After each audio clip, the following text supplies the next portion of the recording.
Print email Facebook Twitter More Hawaii volcano, final evacuations before lava cuts last road to seaside community. The last group of evacuees from homes on the eastern tip of Hawaii's Big Island have been ushered from their homes, hours before creeping lava from the Kilauea volcano severed all road access to the area, officials said.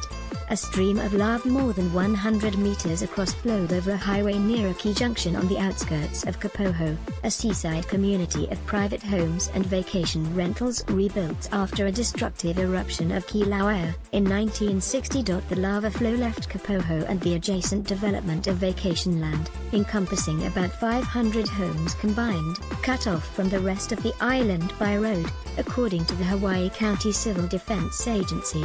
Authorities had been urging residents of the area to pack up and leave before lava spewing from a volcanic fissure at the eastern foot of Kilauea reached the area. The final phase of the evacuation was carried out on Friday night and early Saturday by fire and police department personnel, with help from the Hawaii National Guard and Public Works teams, County Civil Defense spokeswoman Janet Snyder said.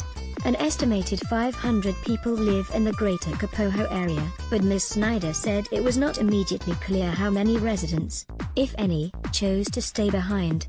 Another 2,000 people have already been evacuated from the Leilani Estates subdivision, an area further west where dozens of homes have been devoured or cut off by rivers of red-hot molten rock streaming over the landscape since May 3. We're waiting for those whose homes have so far been unscathed.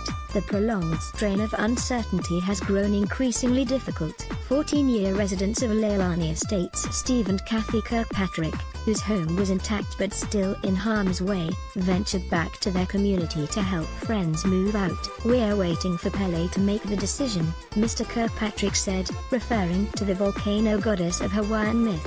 "You go for 3 weeks and you think everything is fine, and then you can still lose your house." With the low, jet-like sound of lava spouting from the ground audible in the distance, Ms. Kirkpatrick said, "As the lava expands, so is the anxiety.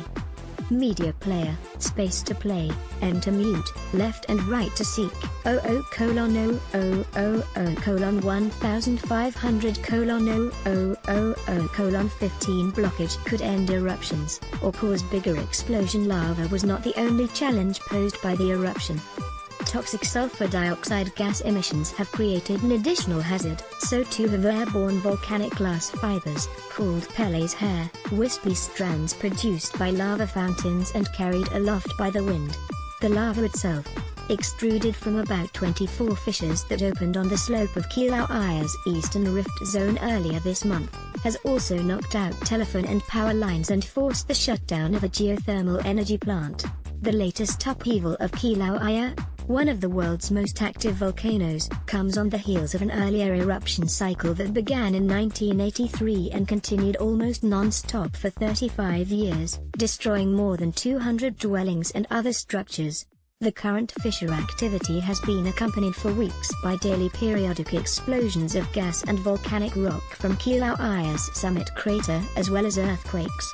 But the summit has quieted down over the past few days, as tons of rubble shaken loose from the interior walls of the crater have fallen into the void and plugged up the bottom of the vent. Scientists are unsure whether the blockage will eventually bring an end to further eruptions at the summit or lead to a buildup of pressure that could cause a much bigger explosion. Reuters print email Facebook